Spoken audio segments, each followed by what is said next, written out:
Hello, everyone. Welcome to the Flat Pack Show. I call this the solo show. I'm your host, Flattmeister. I've got with me a special guest. Is it Scott McCullough? McCullough? Oh, yeah. I want to make sure I get your surname right. How's it going, Scott? Man, thanks for having me. Yeah, really happy to have you on. Let me bring up the Indiegogo because this art is fantastic and really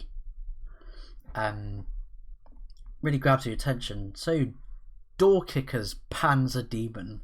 Do you want to tell us a little bit about this comic? Yeah, so DOORKICKERS Panzer Demon is all about a small team of special operatives that work for an organization called ESD.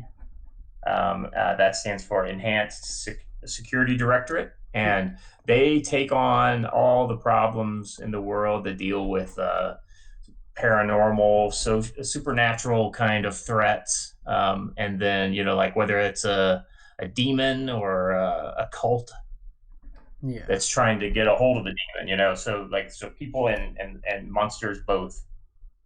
The take is very much. I heard somebody say it's it's like Delta Force meets Supernatural, the TV show Supernatural. Now, I never watched Supernatural, but with the monster hunters, the two where they brothers. they hunt the monsters, right? I never watched the show, but I know the show. I'm aware of it. And that sounds like an apt description. My original comparison was always like Zero Dark 30 meets H.P. Lovecraft, so because as soon as I read that description, the SPEC OPS using magic and advanced weapons to take on horrific otherworldly creatures, it reminded me of a game. It was a video game on the 360 and PS3. It was called Clive Barker's Jericho.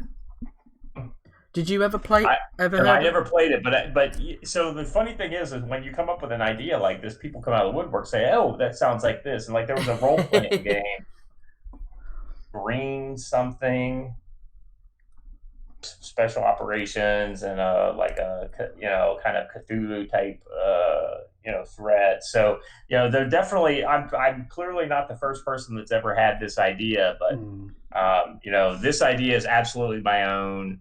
And I'm so proud of it. And, the thing I'm really proud of is the people that I've recruited to kind of get on the team with me. And you've seen the art. Jesus, it's so good. It is I love the cover A where they're bursting. Well, especially with the title DOORKICKERS, they just come. It's very evocative of what they're all about. They don't mess around. They're checking their corners, and that's right. They checking corners. That's exactly right. It's very much a function of what they have to do, and so because of that, I draw upon some of my experiences both in training and real world situations. I served in Iraq and Afghanistan, and so upon what I saw personally, but then also guys that I know, people I've met. While I've never been in special operations, I was an infantry officer. Yeah, I worked with and also knew a lot of folks that did that kind of stuff, to include folks all the way up to the highest level in special operations in America, and just kind of pick their brain on what kind of people they are, and also what kind of things that they do. And so, I tried to blend that reality to, something that is completely, that because we're still involved in the war on terror and everything like that. I mean, you don't hear that language too much anymore, but we still are. I mean, everybody knows it. Yeah. I don't really want to talk. I don't really want to talk about like fighting real terrorists, because we're doing that already. Yeah. People want. I want some, escapism. You think ISIS is bad. Well, wait till you see my cultists. They're not just chopping off heads; they're summoning freaking demons. And when a demon comes into our world, it's like a supernatural WMD. So that's why you've got to get a team like the DOORKICKERS involved to come in and clean house. Yeah.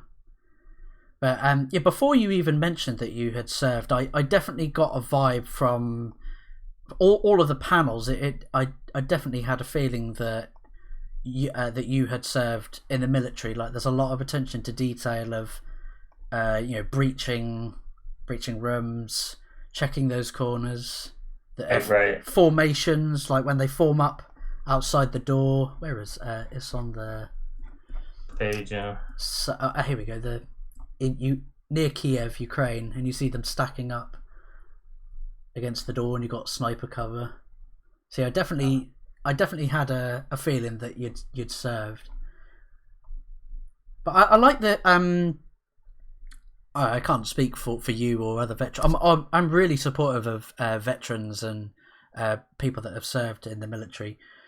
And is this sort of story definitely a sort of not power fantasy, but a sort of form of empowerment? Like, yeah, this is. Oh, so yeah, I'd like to think so. The things that you think about, like when especially when you kind of earn some level of expertise in an area, you think to yourself, well, if I know how to handle myself. I've been in combat or whatever. If I were to, you read H.P. Lovecraft and you're reading what the guy's doing, you're like, you know what? If I were in that situation, how would I handle it differently, right? Yeah. And of course, you bring everything you know about your world and you've ever experienced to that same situation. And so you like the idea, like, okay, if you take a real world apex predator, whether it's, in the UK, it's the SAS, or in America, it's Delta Force or something like that. Yeah. If you took a guy like that, how would he fare in this fictional scenario where, he has to draw upon his skills and experience in order to survive? Well, I'd like to think those guys would do pretty darn well. As long as it's a confrontation. Now, if it's a debate, then I wouldn't pick those guys. But you know what I mean. It's all about the scenario. So so to one extent, yeah, I think that's part of it. I'd like to think in my world that these are the kind of guys that are excel in our current world. Yeah. And I think in this fantasy world that I've created, folks would also rise to the top. Yeah. So to that extent, I mean, I could talk about the team a little bit. So you've got Bill. He's the team leader. You've got, actually, you know what? I think, let me see if I'm just going to direct you a little bit. If we go over to Instagram, do you have my Instagram? Let me see. I don't. So the only reason I'm directing you over there because a lot of the art is over there because I think it's just easy to get to. Is there a link in your Gonna drop it in the here in the chat. Yeah. About this, but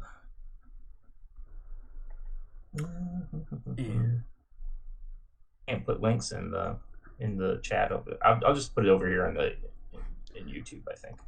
Yeah. So I think there's a link to your Instagram via your Twitter, isn't there? If I just go to your account. Yeah, there it is. Here we go. It says, sorry, this page isn't available. That's weird. I'm looking at it. Let me just send you the link one more time to you in the direct message. Yeah. Twitter.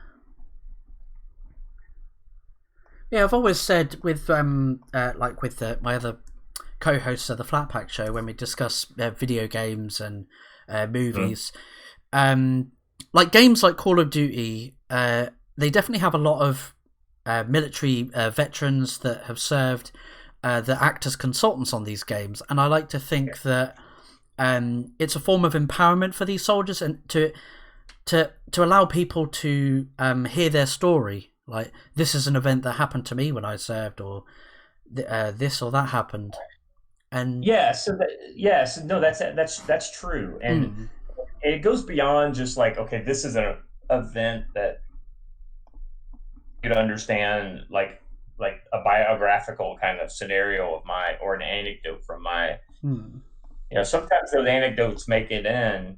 I've heard, I've heard times when some conversation that they had off camera influenced like an ad lib for a movie line or something like that. I kind of like that because it brings that realism on a kind of a different level. But a good example, just to kind of to show you how I think it's very cool that the general culture, the entertainment culture, has embraced veterans and taking their opinion on things. So if you watch any movie today that has any kind of gun handling in it, right? You never see the guys put their finger on the trigger anymore. Like, you see them extend their finger past the trigger guard. Trigger discipline. And also, and a little less so, but still as important, you also notice they never point the muzzle at a person because that's what we call flagging. And if you look at movies in the 80s, there's none of that, right? They didn't care about that stuff. But now, I don't know if it's the fact that the internet makes us more vocal, or is it just the cultural, is respectful. It's like, hey, if we're going to show guns, we've got to listen to the gun guys, right? Yeah. So there's that kind of a cultural representation of what is our reality in the service. Just something as little as trigger discipline has spread throughout the culture. So, and there's a fair bit of that I try to do in my book. I mean, like when I see something that,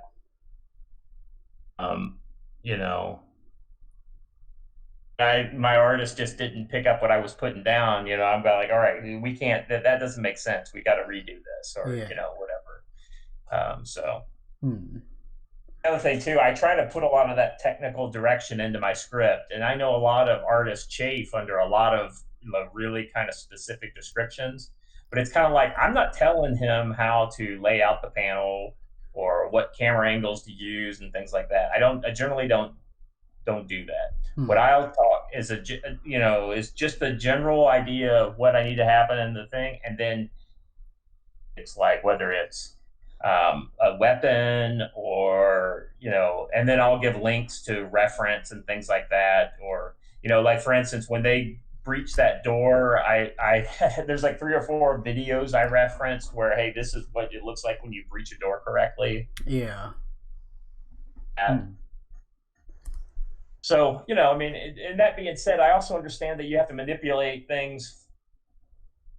The design is cooler. So, like an example, it might be the door kickers cover, the one that you referenced where they're busting through the door. I mean, it may not look like that in real life, but that does a great job of kind of capturing the feeling. Yeah. Which is sometimes that's more important than the photo reality of something.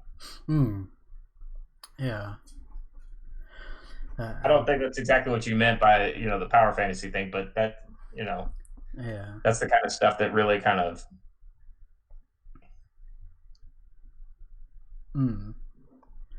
So you were going to say about introducing these characters. So I'm on your Instagram here.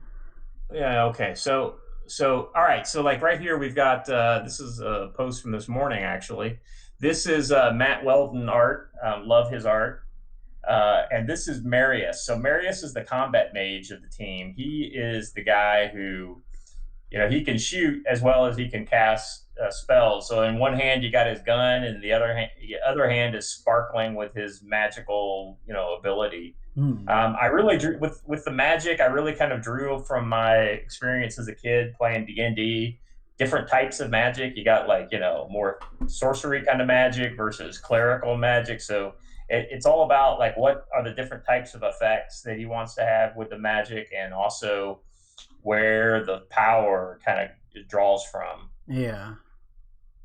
So that's yeah. So like he's doing the old spirit finger there, shooting. Now the cool thing about this is that I think Ted saw.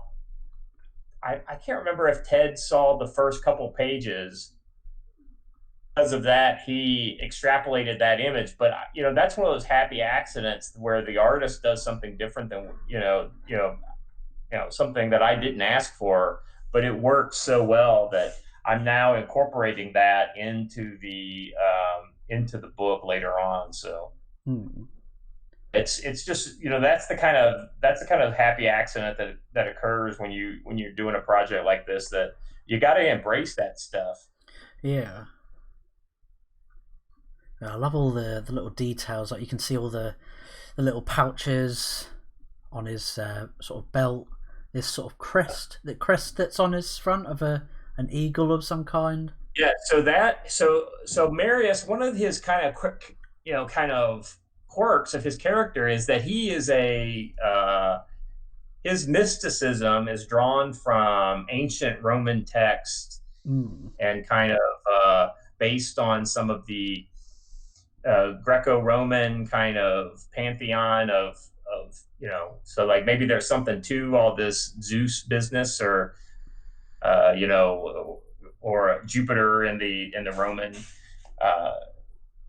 For instance, like that armor, the backstory on that piece of armor is that they dug up a tomb of a Roman general or something like that, and this coffin was brought out, or this sarcophagus was brought out, and this desiccated corpse of this Roman was in there, but amidst this, all this decay was a perfectly preserved, he was wearing this armor, this perfectly preserved armor.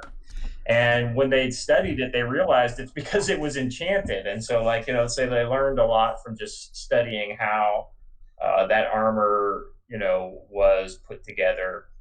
And so he was part of those studies, and so now he wears that magic armor in the combat now because it still works just as good 2,000 years later as it did back in the in the Roman days. Yeah. Oh yeah, because I can see the little tassels on like near the collarbone area, so it's like a full front. Yeah, like the cuirass or whatever you call that. Yeah. That really being said, he's got the modern pouches over top of it, so it's kind of like, we don't, that's the kind of thing where I like that kind of mix of a real world type of thing, another type of, two kind of contrasting styles together that make something cooler than has any right to be.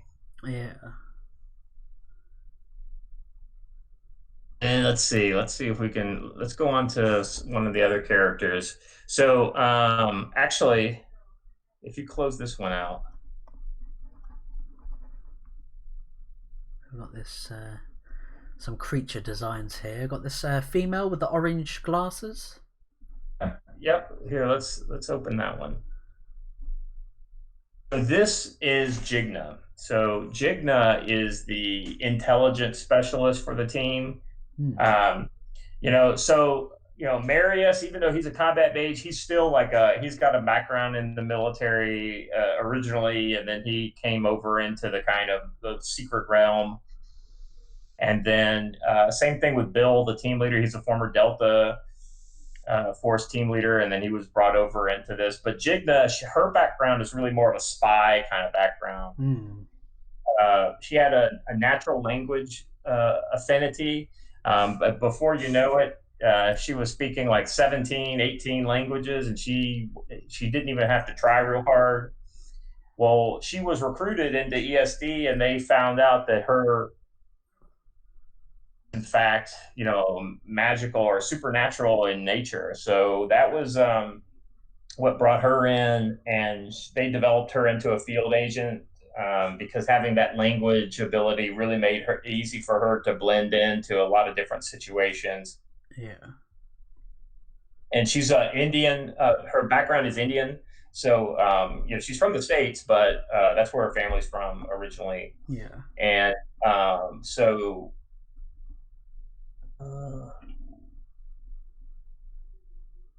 she blend in that kind of skin tone, and that allows you to blend into a lot of places without sticking out. And if you can speak the language, then people just assume you're supposed to be there. So So from that kind of background, she was a field agent, so she already had a lot of those skills, but then she migrated into the direct action team as the kind of the threats started to change a little bit. So Yeah. she's a very interesting character. Just because she's a door kicker doesn't mean she's super strong or anything like that. She's a regular athletic woman. She's not as big or as powerful as these other guys, but she brings something different to the fight. And trust me, if she didn't belong there, she wouldn't be there. I see that fourth picture there with her full of combat gear, all these pouches on her. Like, I must weigh a lot, and so she definitely looks like she can handle herself and is in tip-top shape. That stuff weighs a ton. Let me tell you. Especially with your backpack on as well. Yeah. Well, I mean, the cool thing about it is it's not she's a special operative. She's not a infantryman, so she doesn't have to go on those 20-mile ruck marches and stuff like that. So. Yeah. Yeah, I love all of the. Were they all sort of like concept art pieces, like before you decided? So the first two are concept art pieces, and then Kelsey Shannon drew the one where she's got the orange glasses, and then she's rather kind of stacked in that image. Yeah. And that was just for a character illustration, because I've got like different CG artists have provided character illustrations for each of the characters now, and so the idea is at some point in the future I'm going to create a kind of you remember the old Marvel, the handbook to the Marvel universe or whatever? I can't remember. Yeah. Anyway. Yeah. Well, the whole point was it was a big comic with nothing but like kind of files on all the characters. So it'd be just a standalone image of the character with a description of their background and everything like that. Well, the idea is to do something like that down the line for door kickers. So yeah, that would be really cool. Promo images, and then the final one, the one you were talking about with all her gear on, that's just an excerpt from the print image on the campaign. So and that print is so amazingly good. So yeah, I think I saw that. Where is it? I feel like I saw it. Yeah, here we go. This one cover. The print. Here we go. The guy's standing at the back there with the sword casually over his shoulder there. Yeah, I love that image. I mean, it's and then I love that image so much that I went ahead and created a black and white cover based on that image, and then of course the colored version is the print. So and the colors are by a lady named Farah Normaliza. She is very talented. She did Ted's cover. She did this print. So I mean, clearly, and then she's done all the colors in the interiors as well. So yeah,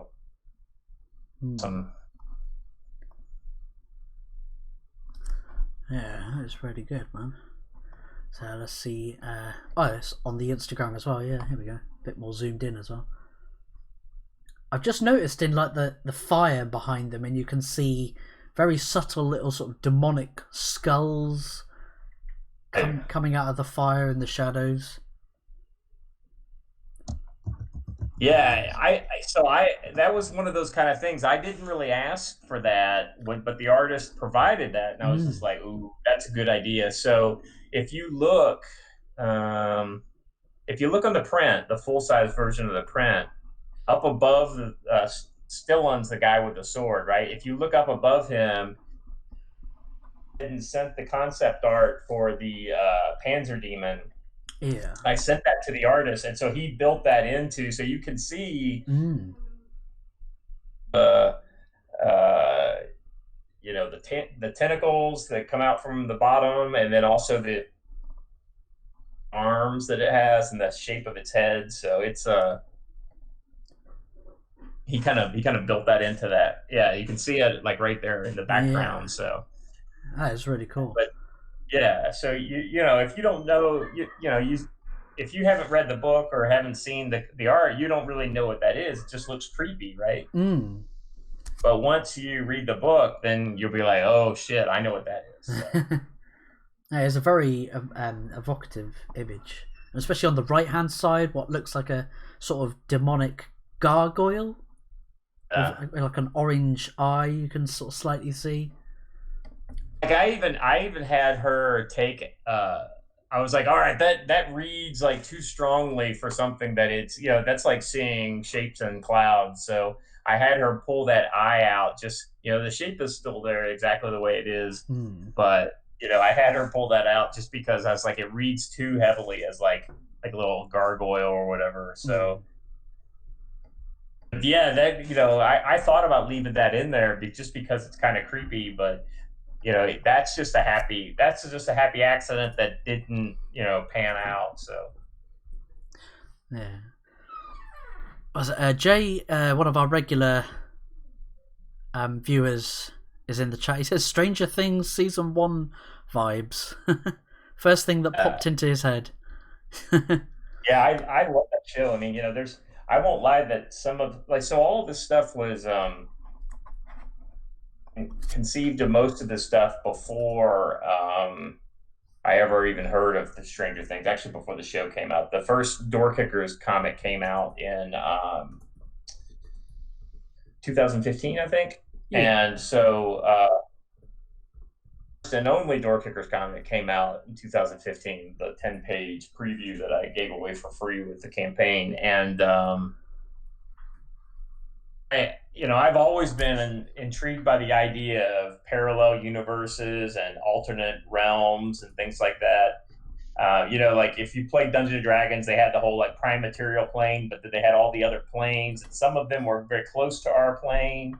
And clearly, I was reading and I was interested in a lot of the same stuff that the folks that came up with Stranger Things did, because there were a lot of, because they're referencing Dungeons and Dragons directly in that show, and just a lot was right for me with that show. I mean, there's some things that I haven't been just over the moon with, but for the most part, that show really of the right boxes for me. You knew some of the other ideas that I have in my head that could potentially come in future episodes of Door Kickers and things like that, you would see even greater parallels. But that's about all I want to say about that. Yeah. So I'm just looking through your Instagram as well, like I can see the black and white version of that print. That does look really, really cool. It's a very striking image, I think. Very. Just that sort of stark, the white, and then with the black on the outside, and you can like those skulls and demonic faces really come through. Sort of they're enveloping and surrounding the soldiers. It's very foreboding, Yeah. Yeah, you see how that shape on the side there in the black and white doesn't come up nearly as strong as as like a figure without that eye in it. Yeah. So you just get little details. The only thing that's really wrong that I had to change in the print, and it worked out just fine with the coloring, was that he drew her as like a blonde, or like a light brown hair, or like with no value in her hair color, and so we had to re-add that.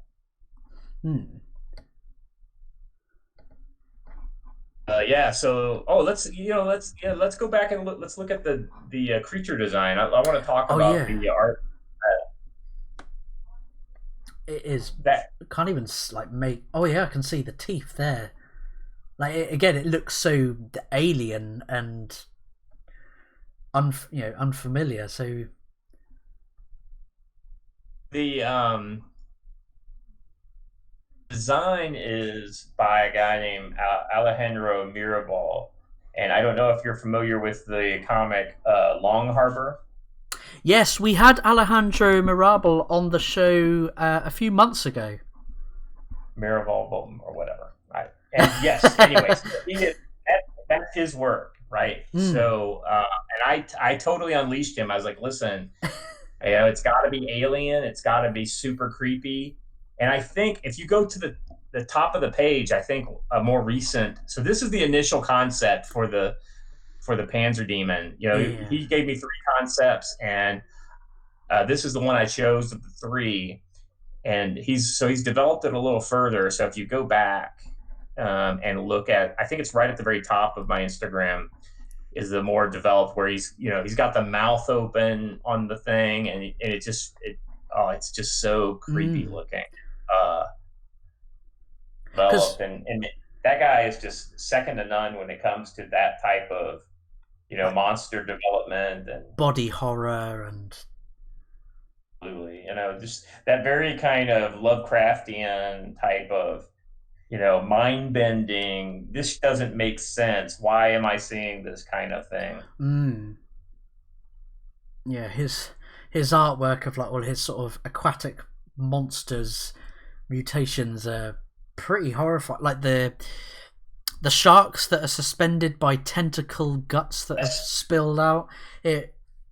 You read my mind. That right there was the thing that made me think, oh my God, I gotta have this guy design one of my creatures. Yeah.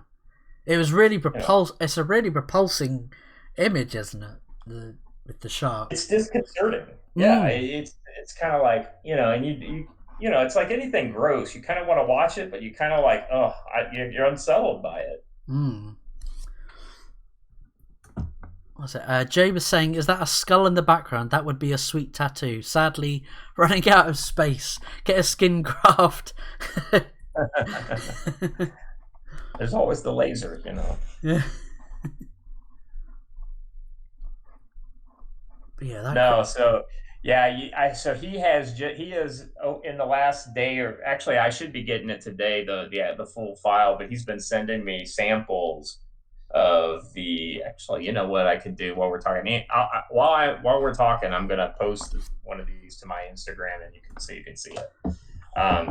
He's been sending me samples of like, hey, like the full painted version of that drawing that we're looking at here, and I wanted to share with you because when you see this, you're gonna flip out. As it looks like that, it looks even better, kind of, worked over a little more. Yeah. Is that in the private DM you sent it? Was it? Yeah, I'm going to send it to you. I'm actually going to send it to you on Twitter. I'll post it for the whole world. Just for you.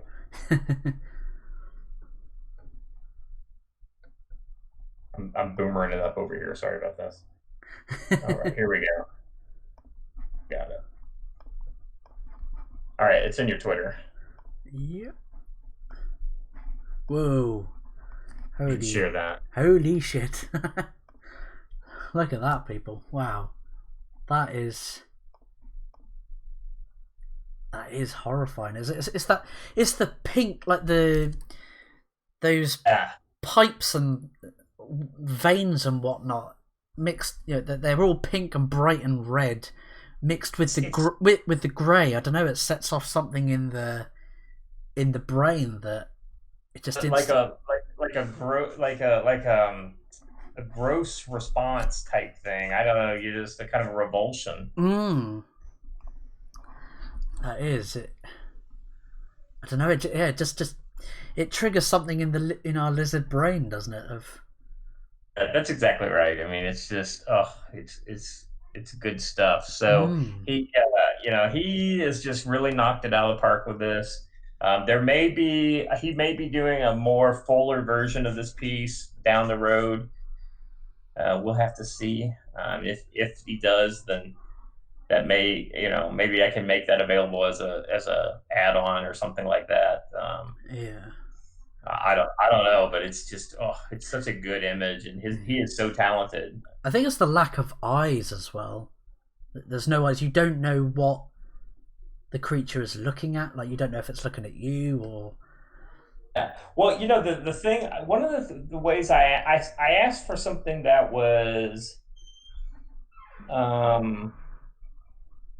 but also, so it's not like just a demon, like, like what you would think of as normally demonic or just twisted, but also alien and logical in a way, like something that has to be able to exist, but in another world or in another environment, or so something that clearly is out of place in our environment, but because it's powerful, it's able to stand up in our world and to exist, and so ultimately, this is quite a challenge for the door kickers. Some folks are telling me, oh, you shouldn't share this, this is too spoilery, but you know what, when you have talented guys like Alejandro working with you, that's the benefit of me showing this to people is much greater than just like, oh well, there's going to be something great at the end. You guys, have to see. You got to trickle some teasers in to really get people's attention. Absolutely, I think that's one. If I'm going to talk about strengths and weaknesses, we're close enough to the end to where I'm kind of starting to be retrospective on how I conducted the campaign. I think one of the things that is definitely a sustain for me for future campaigns is the kind of the drib drab information that every day there's been some new image or something, a different version of something you've seen before, or a different artist's take on Jigna, or you know what I mean, like these different types of things that I've been able to do, or I got new pages in, so here's a new art page. So it's kind of like this, like, earlier this week, at the beginning of the week, I shared this, and now here I am at the end of the week, and I'm sharing, the full up version. But by the way, I don't think I've shown that full up version anywhere else. You're the first one to see this. Oh, wow. Yeah, you and Jay Fairchild. Yeah, Jay was saying that he could see. It seems like something straight out of Dark Souls. That creature. Yeah. Man, that game is just amazing. A lot of hidden. Like, I could imagine door kickers being a video game. Like the sort of the concept. Funny you should mention that, because I've actually talked to a video game developer. I was like, so you're a video game developer, huh? And he's like, yeah. I was like, oh well, man. I mean, I need to talk to somebody like you, because be a great. And he's like, yeah, it would be a great game. So, I mean, I have no idea how I go through to do something like that, because that's just way outside of my experience. But yeah, if anybody who knows anything about video game developing hears this, get a hold of me. Yeah, that's we're trying to get more indie, like sort of spread out, like to indie game developers and stuff for on the show. But I'm loving this picture of this guy with a massive beard and moustache. He's got. Yeah, that's so Andrew Huerta drew that. So that is Parker. He is the medic of the team, and despite the fact that he's a medic, he's coming at you with a knife. And he was a special forces medic. He was always kind of drawn. He's a guy, so he was a tough guy, but at the same time, he was always drawn to healing arts and things like that. Well, his was like a Celtic or something like that. Traditional healer, and so he learned a lot from her, but really she kind of passed along some of her affinity for that as well. And so his time in service, he kind of found himself being drawn to that, and he learned a little more about it, and then eventually his work almost gets him kicked out of special forces, but it got him hired into ESD. And so that's how he ended up on the fire team, by the way, is the code name for the team in the book. So he ended up on the wildfire team, which is so I know that's confusing to some people. That's why I don't really talk about the name of the team too much, because it changes based on the operation. So Yeah. Which is kind of real. I mean, a lot of these special operations units, it's like you'll hear about, oh, well, have you? We met up these guys, with an outfit called Blue Raven or something like that. Oh, well, the special ops, the CIA or something like that. I don't know what they are. We call them in the Army. We call them all OGA, other government agencies, like because you have no idea who they are. Yeah. Because they don't really talk about that kind of stuff, and so but you run into the same guys a year later. They're not Blue Raven anymore. They may be Green Hand. Like we're Green. Part of a team called Green Hand or whatever. So that's just a code name for the team. Is Wildfire. Andrew Huerta. I love his style. It's I don't know if it would work for the interiors, but I would love to see a demon created using his style, that real angular kind of. Yeah, I was looking at his fingers, like his it'd be his left hand. Yeah, the left hand, like these sort of like jagged lines. It is a really unusual and. I'm trying to think of like the words to describe it. Yeah, it's a really unusual art style, isn't it? That everything's sort of all exaggerated. All these. I mean, like I said, he draws Sovereign, and I love the look of that book. So while it's totally different than the style of all my other guys, I just wanted to get his take on something from my universe. So guys like it just shows the way that Comicsgate is very supportive of each other. On an individual level, and I've been very appreciative of that. I know some indies are kind of like, oh, I don't know, I'm a little worried about being associated with Comicsgate. I don't know why they would be. Yeah. I know there's a lot of Comicsgate's dead now because of politics and stuff like that. I'm like, are you kidding me? John Malin just blew his old record out of the water. He just made $170,000 on Graveyard Shift 2. Yeah. Comicsgate is not dead.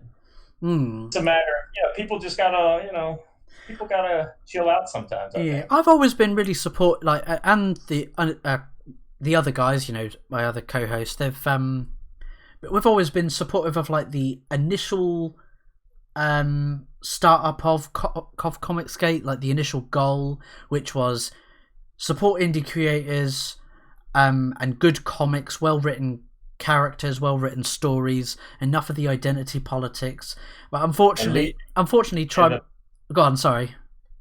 I was just gonna say I think politics before story should never work. I mean, you can have politics in your story, but if ultimately you could sell me an SJW book. Yeah. But the story has to be great.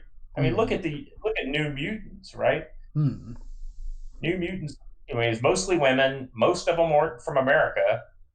SJWs you come as far as identity politics and all that whatnot, but ultimately it wasn't about identity politics. It was about the story. Yeah. Chris Claremont was using some political things, but he was ultimately telling a great story. I would buy that today.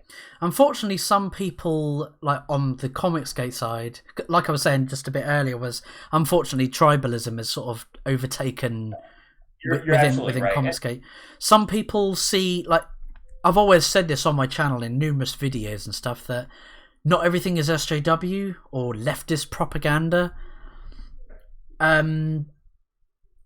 Just because there is a black character in the story doesn't mean it's SJW. Like Brand is a perfect example of that, from Antonio. I mean, that's not an SJW comic, but it's it's a I think unfortunately black character. So what? I think unfortunately some people have just become so like desensitized and demoralized by the whole culture war, and that's why when I created the Flat Pack show was right. Focus on the positivity. Let's highlight and showcase the creators and the comics that we do want to see, rather than going and buying Marvel and going, oh, look at this rubbish comic. Watch me tear this up as I roast it and then tear it up. It's like, ugh, why support Marvel? Why are you buying their comics if you know they're, past the point of no return? No, absolutely. I know exactly what you're saying. I mean, it's just, I'm just not going to support something that I don't like. I mean, I'm not the kind of person who's going to rail upon it. I may rail upon, say, the damage it does to the culture war, but the one nice thing about Marvel and DC is they don't have any pull in the larger culture. Yeah. Things like Comicsgate, they can self destruct and it won't matter. Yeah. Because Comicsgate will be there to pick up, okay, if half the people stop reading comics when they self destruct,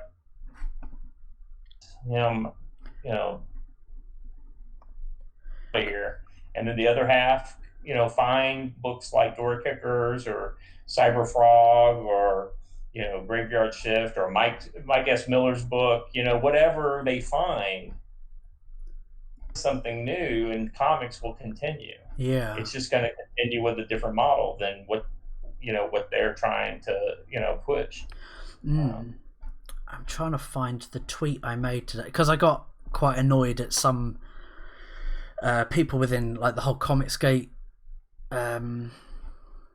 drama. Oh, where was it? I'll find it eventually. I think it was.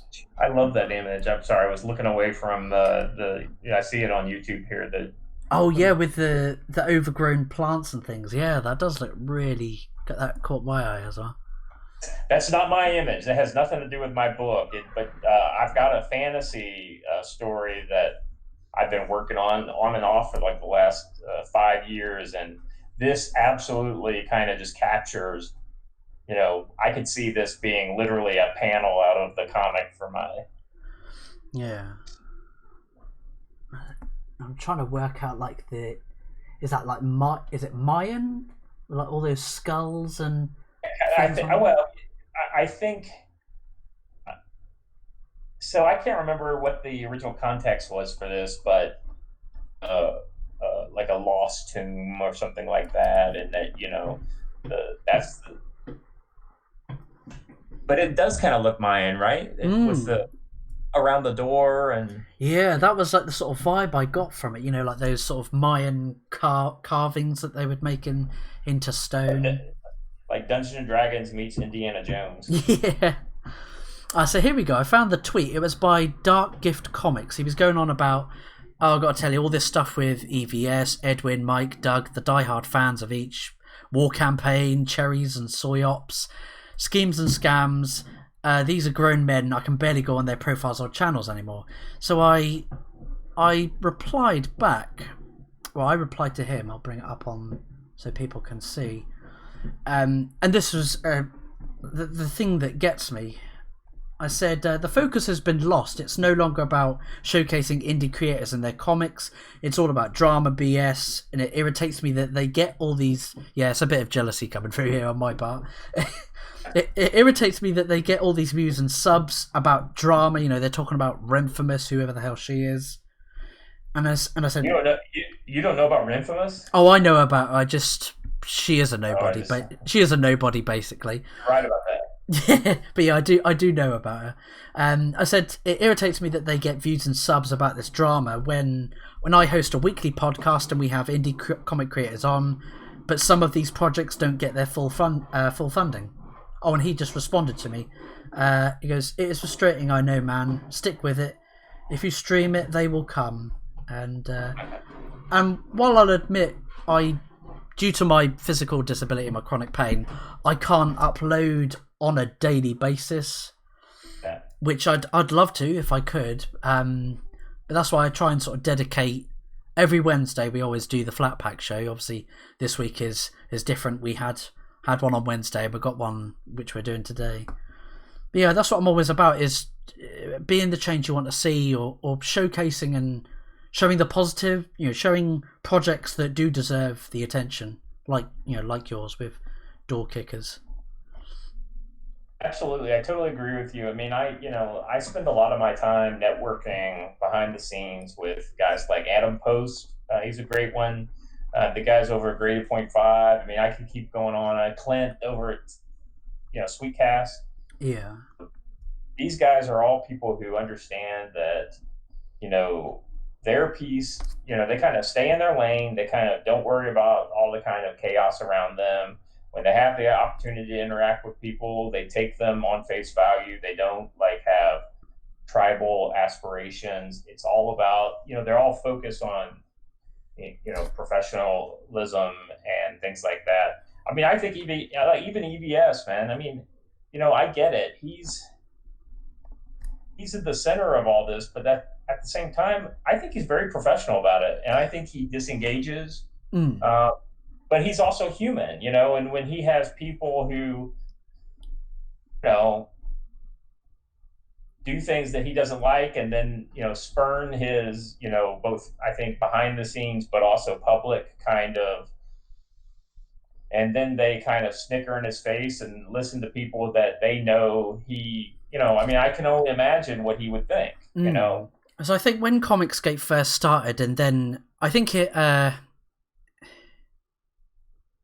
made people feel legitimate within the community that, oh wow, there's an actual comic professional who is in agreement with the goals of Comicsgate, and they kind of pushed him up as some kind of leader, even though he didn't really want to be, but because he's the most vocal individual, and the fact that he's got his leg in the door in the industry, that they lent on him, and he kind of by default became a sort of Comicsgate leader, even though he's never confessed to being leader.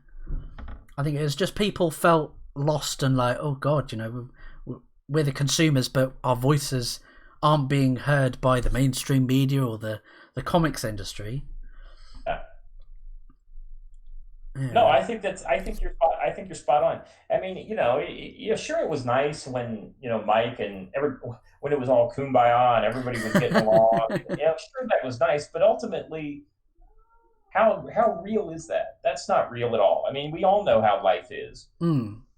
People have differences of opinion, and on the best of days, they just agree to disagree and go their separate ways. But you know how it is in real life. People get ugly with each other. Yeah. And some handle it better than others.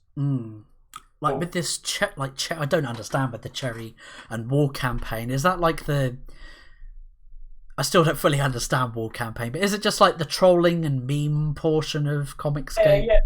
So essentially, this is just my point of view. In full disclosure, I'm pretty close to those guys. I've been on their show a couple times, and they've been super supportive of my book. And I've seen nothing but good things come from those guys, and the people who had a kind of a nasty bone in their body that I noticed. Yeah. They don't last very long in that group, because people that are like that. I mean, you have to. I mean, behind the scenes, War Campaign is very kind of and supportive, and it's only kind of out in the open where they're just kind of like. Where they're putting dicks on people's foreheads and things like that, and they're having a laugh, right? I mean, so it's think of it this way: the snarky kid at school.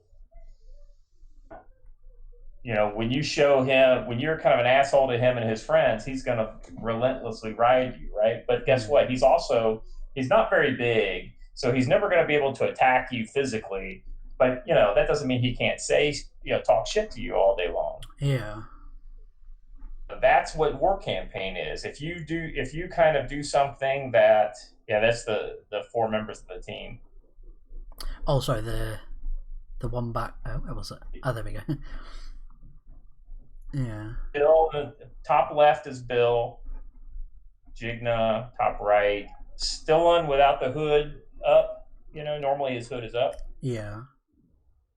And then Marius. So that's.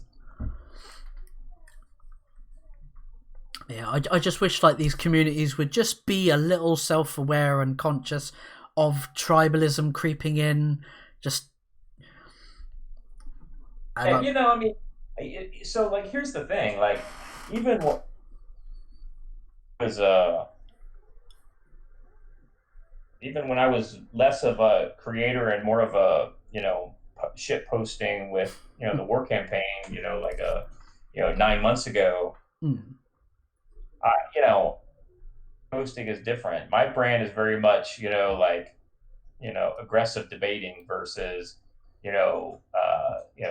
dildo memes and things like that. I mean, I love memes, but because of my job and my family and things like that, I'm not going to be posting even on my Twitter that nobody that I know the world ever sees. Yeah. I'm not going to be posting anything that with kind of sexual kind of content, whether it's a dildo meme or anything like that. Yeah. I may like a couple of those from time to time, but they just don't post any of that stuff. And it's just not my style, Yeah. They get where they're coming from, and those guys are really easy to get off your back. And the easy way to get them off your back is you mute them, first of all. You can't even see what they're saying. And you stop engaging with them. And then the last thing this is the critical thing that this is what a lot of folks that are either in the SJW side don't get, or that the anti-Comicsgate kind of indie comic scene doesn't get, is you got to stop talking about them behind their backs. Because when you talk about them behind their backs, eventually somebody's going to tell them about it, and then that's just going to piss people off even more. Seeing us within ourselves, this kind of, whether it's jealousy that maybe somebody has access to a big name comic book, War Campaign has access to EDS, so EDS is directing them. No, he's not. He just appreciates them because they've always stood by him and they haven't stabbed him in the back. And when he's asked them not to do things, they stop doing it. You know what I mean? So they think, oh well, that means they're all colluding. Well, that's not really true, because EDS is busy. He doesn't have time for War Campaign bullshit.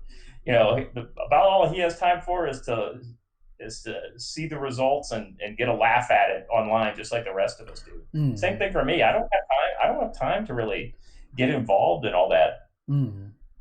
So. Yeah. I don't mind like pointing, laughing, and mocking, but it's when it gets really personal. The sad thing is it's got personal on both sides, right? And you only have to look at Umbrella Guy. What's happened to him and his family? It's terrible. But most of what's happened to him has been from the SJW. So at least that hasn't been. But there have been people who haven't, within our community, that haven't been supportive of him and have had said some nasty things. So I just love that black and white art right there. Which one was that? Sorry. This one. I've got to remember. There's a delay, isn't there, between? Yeah, it's about a 20-second delay, I think. I was talking about was the Ted Lehman, the detail of his cover, the black and white one, though. He's just got really good line work. That his detail is superb. I love this. Yeah, this cover here with it's like a boot print, but then it's got the soldiers. The image inside. Yeah, the image inside. That's really cool. That is. Yes. Yeah, I've been so lucky that the artists that have been involved with this project, from Doug Franchen, he's you just looked at the concept where he Doug Franchen actually did the boot print one as well. Yeah. He's a Brazilian artist. He hasn't worked on this version of the project, the Panzer Demon, yet, but I've been in touch with him, and so I'm hoping to maybe bring him in to do like a cover at least for the next issue. So I've been really lucky. That's Ivan Silva. He's a really talented artist. He did that piece right there.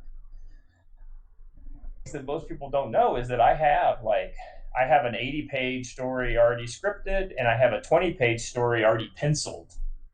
Yeah. For door pickers. So I've got a lot of content that can come fairly quickly, but I'm going to wait till I fulfill this, because I don't want to put too much work on myself, without knowing what I'm getting myself into. Yeah. Don't burn the candle at both ends. Yeah, absolutely. So I want people, and the other thing too is I want people to actually have door kickers in their hands when the next campaign launches. That way, people are going to be like, "Oh, this fucking book is awesome. It's as awesome as I expected it. I can't wait to get on the next one." And then that'll help kind of some going into the new campaign. So we're expecting to deliver in February. So like within a month of deliveries is probably when I'll look to kick off the next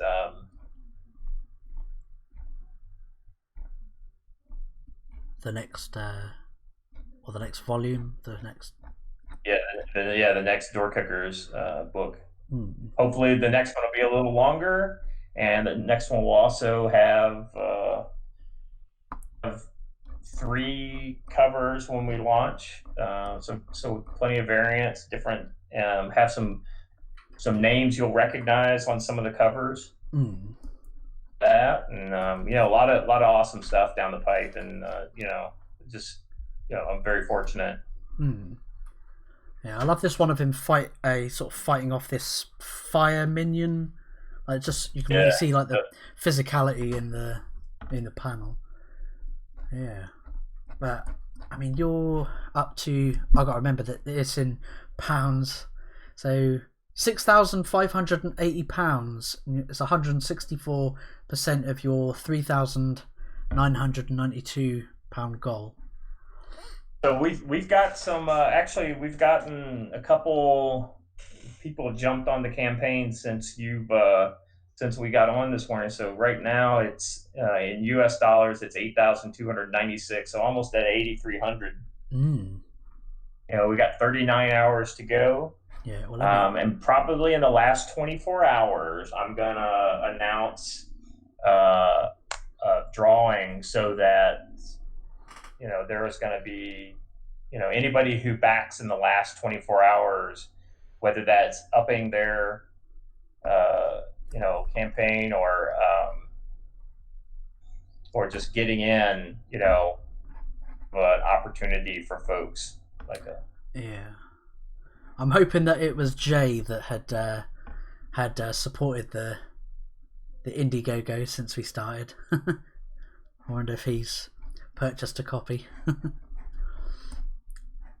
But I just refreshed the page. 39 hours to go.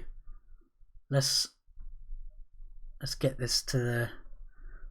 I'm trying to remember what your stretch goals were. They were sort of at the bottom of the page, weren't they? So 10k, the preview story. Yeah, so I mean, who knows? We may be able to make it to the goal, 10k stretch goal. So we're only $1,700 away. Or that's my math is correct.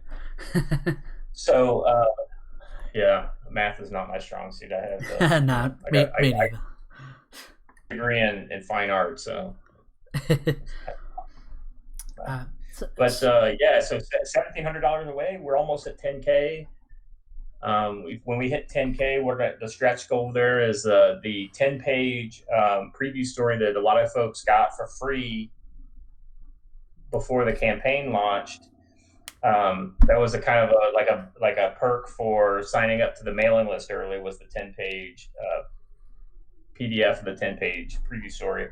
Yeah. We get to 10k, we're going to take that, we're going to remaster it, we're going to, I've got some updated dialogue I'm going to put in there, and then that in the back of the book, so that'll be an additional 10 pages added to the total of the book. So be a couple extra pages in there because I'm not for my first comic, I want to make sure there's there's some other goodies in there for you as well, but I'll probably keep that until we. But the 10K, if we don't get to 10K, we're not gonna have the 10-page story. So. Yeah, so come on, everyone, come on.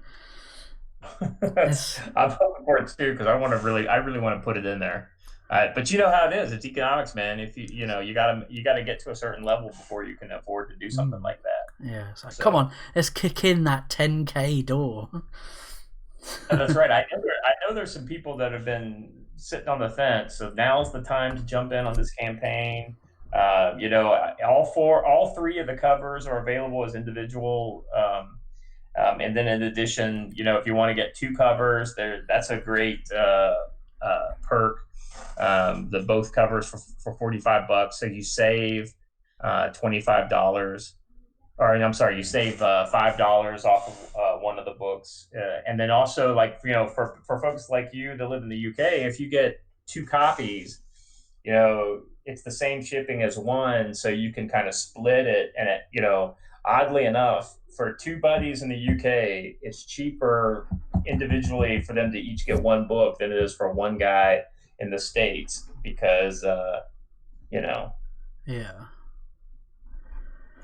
because your 1 book would cost like a 20, and plus $10 shipping, so whereas a book in the States costs $25, so yeah.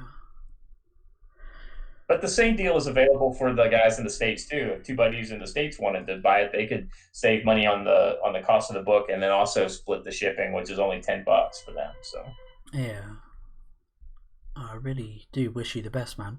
I was gonna say we've come up to the hour mark, or just a bit over. Is there anything else you'd like to say to people? Convince them to. Like I said, we're in the last or final hour, so now's a great time for people to get in. A lot of different stuff is available. And then also the black and white print cover can be added on to any of the tiers. So if you just wanted the cover A and the black and white, that's too easy. You just buy cover A and you add the black and white as you check out. So that's it's a pretty good way to get into the book. Yeah. Oh, I really do wish you the best, man.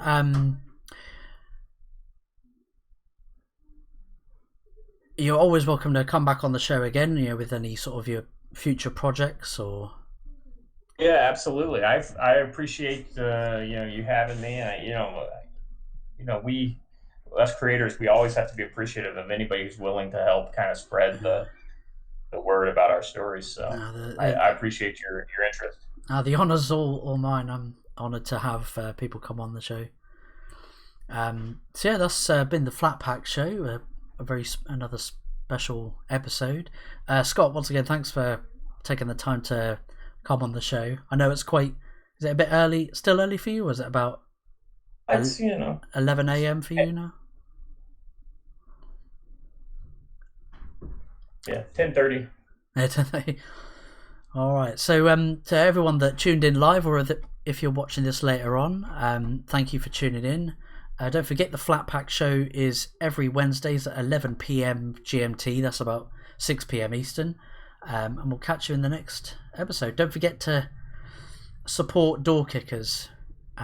Back this project. Absolutely. Thank you very much for having me. Thank you very much. And we'll catch you in the next episode. Take it easy, everyone. Bye.